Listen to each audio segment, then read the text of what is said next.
Welcome to Venezuela Insider, the only place in Venezuela for expats, digital nomads, entrepreneurs, investors, travelers, and related internationals. For more information, venezuelainsider.com. Most likely, if you're thinking about Venezuela, you're thinking of what happened on 2017. That's basically the bottom of the social, political, and economical situation here in Venezuela. That year was awful here. There was social turmoil, protests, riots. The local government had a very strong hand on the population, and that moment, everything, also a lot of migration happened on that year. And if you're thinking about Venezuela, because Venezuela made a lot of headlines on these big media companies like CNN and BBC and Al Jazeera and Deutsche Welle and you name it. So if you have maybe a stigma or you have a stereotype regarding Venezuela, is most likely due to the news that we had on such a year. And the thing is, Venezuela was actually one of the richest places on the whole world during the late 20th century. I'm talking maybe 70s and 80s and such. And of course, that's not the case. However, Venezuela is not also this very poor country like, sub-Saharan African nations and such, and it's neither of those cases. It's a quite different place.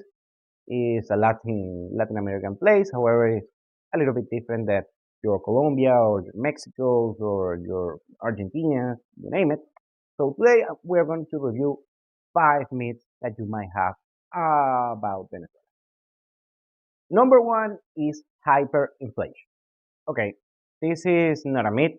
Hyperinflation in Venezuela actually happened here and happened on 2017. Before that, the previous few years before 2017, we had a very high inflation, a triple digit inflation on nominal terms, aka the prices measured in Venezuelan bolivars.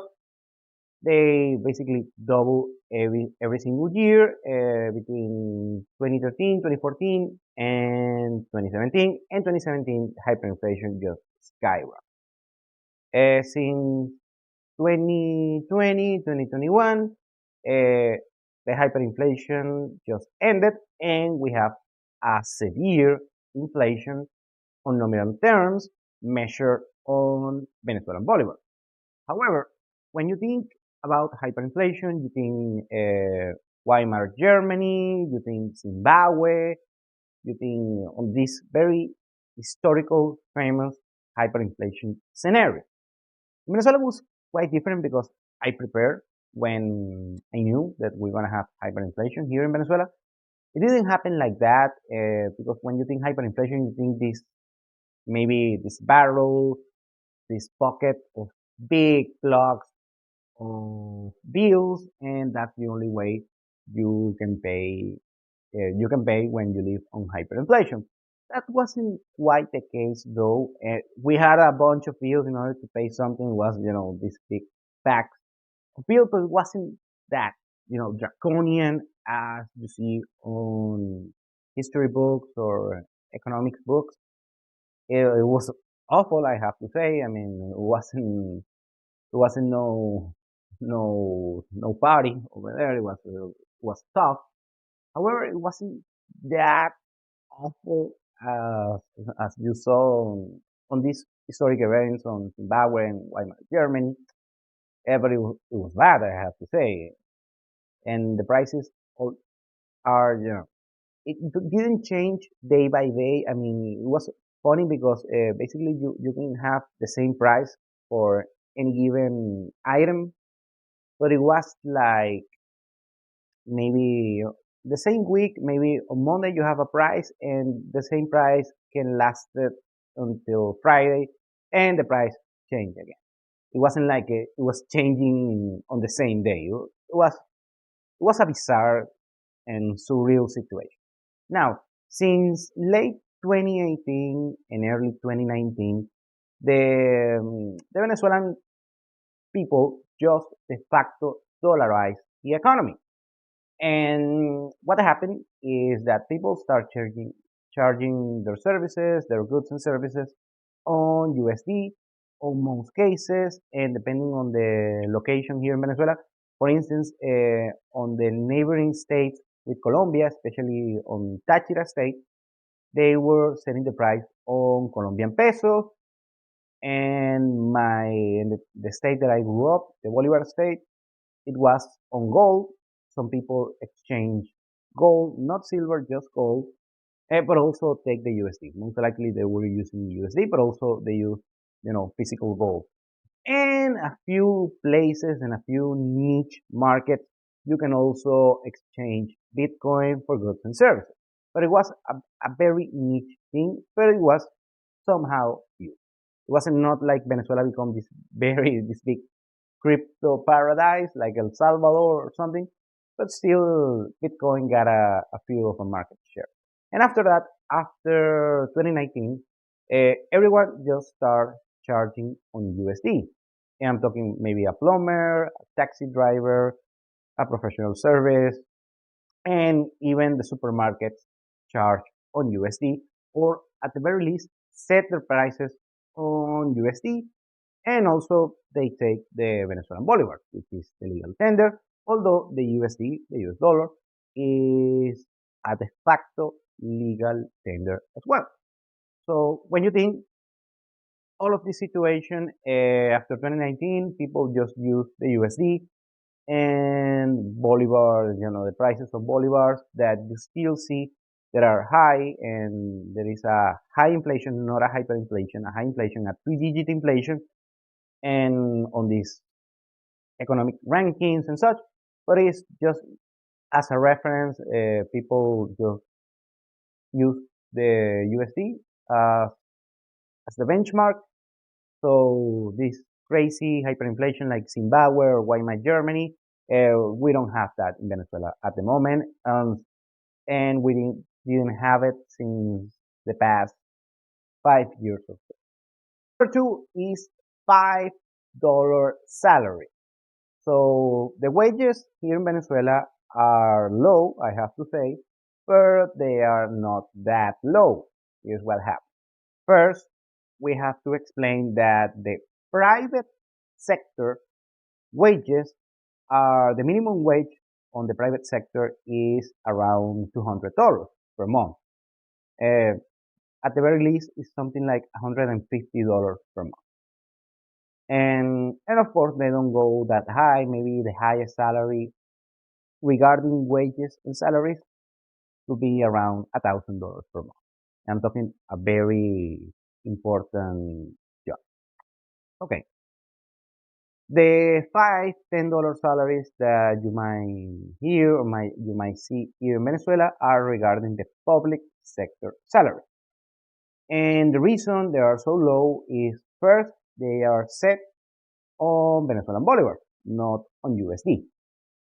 And the main reason is that Venezuela has a public payroll of around 5 million people, talking government workers, on government agencies, we're talking teachers, we are talking the public school teachers, and bureaucrats and people who work on many of these big uh, governmental enterprises.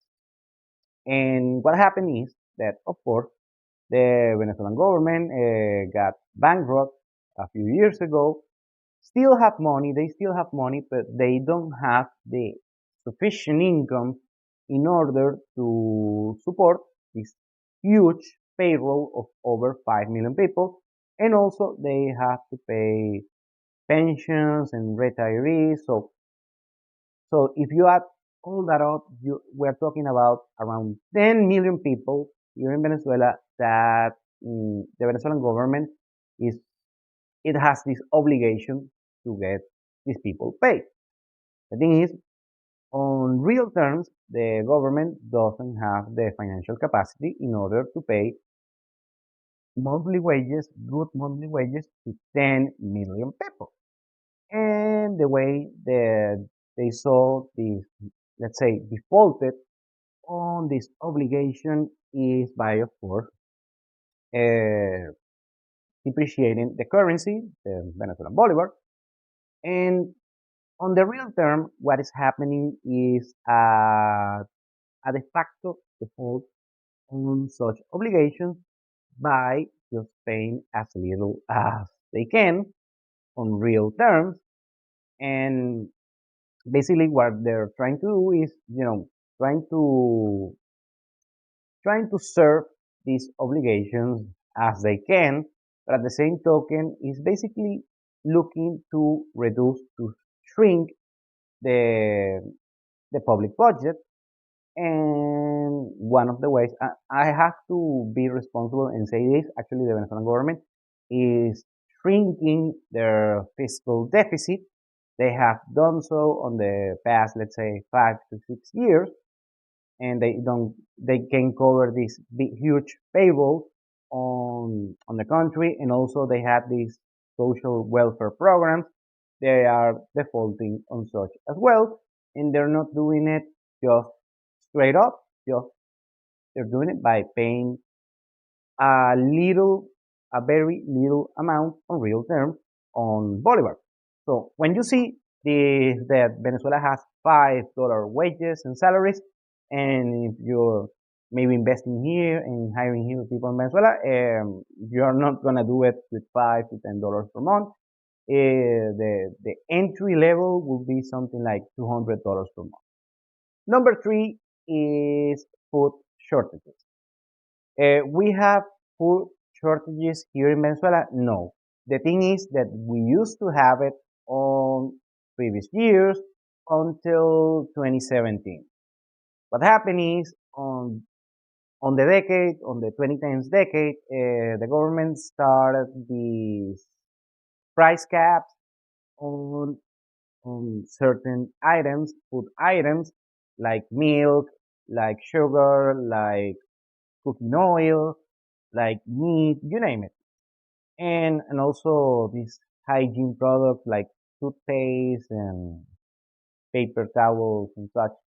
Well, what happened is, of course, if you know a little bit about economics, is that when you put a price cap on a product, what causes is shortages because the people who are motivated to produce such products and they don't get a return on their work, on their investment, on their production, they're gonna just quit doing the production on any given product and service. And that's what happened here in Venezuela. This very big food companies. Locally, we have Polar, which is basically the biggest private company here in Venezuela, and also the international companies like Procter and Gamble and Unilever and Coca-Cola and you name it. They just had it at that moment, and you know what? I'm gonna stop producing food items here in Venezuela, and that's why we had shortages back then. And what happened is, and you went to the local supermarket and you see this empty shelf, and that's the marquee picture that you have about Venezuela when you read this international news. And what happened is, at that moment, in order to get the product, because people have to eat, have to buy cooking oil or meat or whatever, what we had back then is this reseller that charges a premium back then, and we call it here in Venezuela bachaquero. That's basically one of the basically the only way in order to get the products on that product that you wanted, but you have to pay a premium for that. And also you saw the lines, these big lines, in order to get toilet paper or meat or whatever might be the case, because there was a cap on how much people can afford, can were they were able to take back home. They usually, let's say, 2 cans of tuna or just a package of toilet paper, you know. So that's why we had these big shortages here in Venezuela. Since, let's say, 2018 is not the case, basically, and right now here in Venezuela, since 2019 and right now, you can find any product that you want from all over the world. You can find imported beef. You can find also local beef. You can find any chocolate, any liquor, any basically any food product that you might want. You're gonna find here. Uh, the thing is, right now it's a little bit expensive. It's not as little. It's expensive right now to get it, because the kind of the local production got shrinked from that situation, and the market got shrinking. On still is slightly growing up since then. And if you come here, believe me, you're not gonna find empty shelves.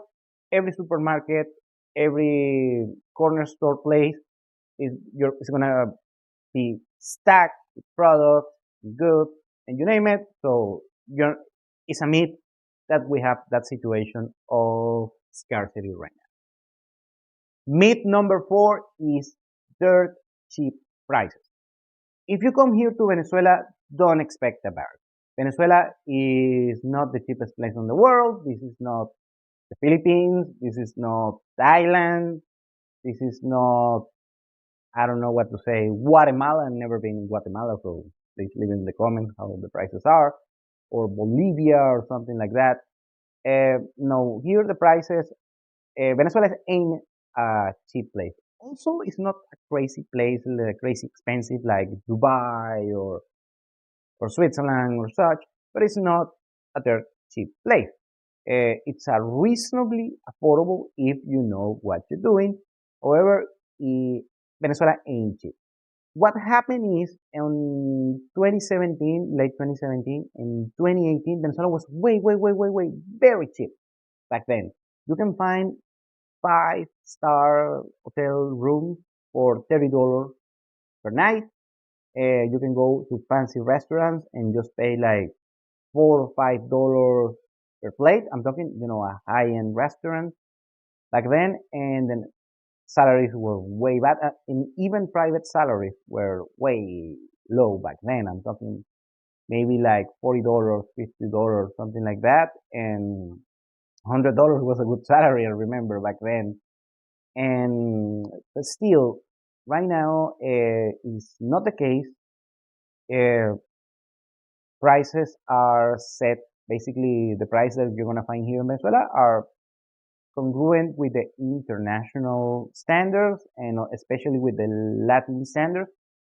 So going to the grocery store is not going to be dirt cheap, but it's not going to be crazy expensive. It's going to be most likely the same price that you see in other places in Latin America. If you're ever been in Mexico, in Colombia, or such, I think it's still higher than Mexico and Colombia on the on the grocery store prices. Real estate is kind of cheap depending on the location. If you want to rent and you're looking for a cheap accommodation, maybe you can find something even cheaper than Mexico and Colombia, although we have higher prices on high-end places. Also, you have to consider the utilities here are quite cheap, and sometimes they're even free. Like the electricity bill is dirt cheap. Most likely you're not gonna pay for electricity here, and if you pay like $20 per month. Same thing with water. It's like $10 per month or so if you pay the water bill. And after that, you have your internet and such. It's not that expensive.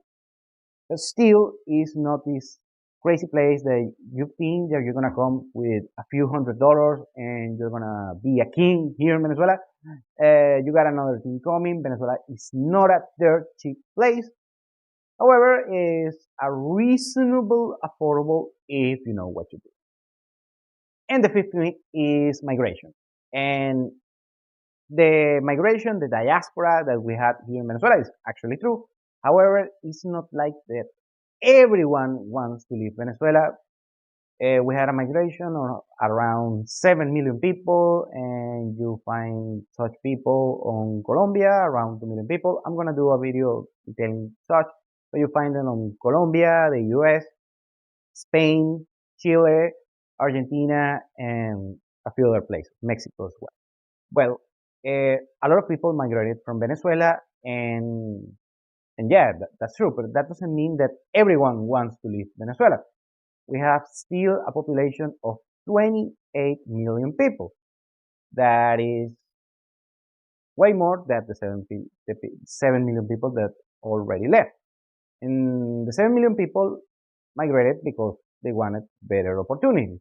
And of course, a different, you have a different pyramid, socio-economic pyramid on the people who migrated. Some people migrated with a little bit of cash and they started business on Florida or Madrid or Chile and or Panama City, and some of them did good and a lot of them did badly and they they came back. So that's the other thing.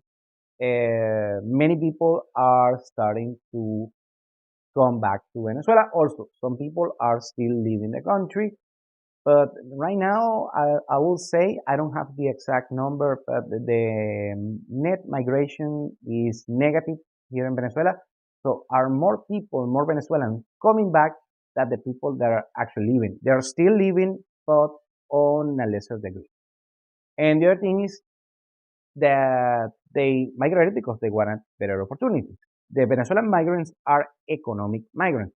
Some of them migrated for political reasons. They are a sheer minority.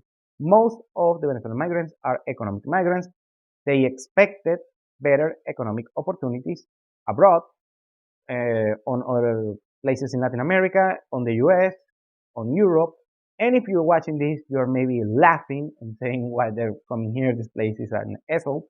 And probably your country is not an asshole, but they saw, Disney, they saw how America or Europe or maybe Mexico look on TV and they thought, oh, that's cool, I'm gonna take a shot over there. Some of them did really good, but most of them are just living paycheck by paycheck and even way worse than that. And that's why they're starting to coming back to the country. Some of them came back. Another bunch of them are thinking of coming back.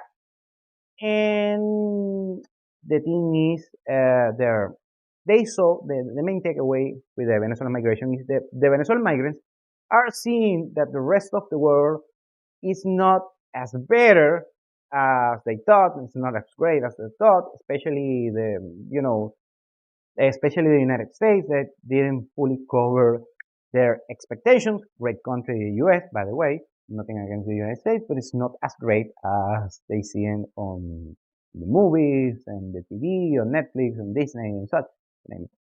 It's a cool country, but it's not as easy as they thought on the first place.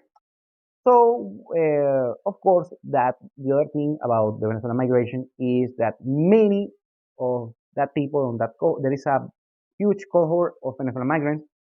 They are very well educated.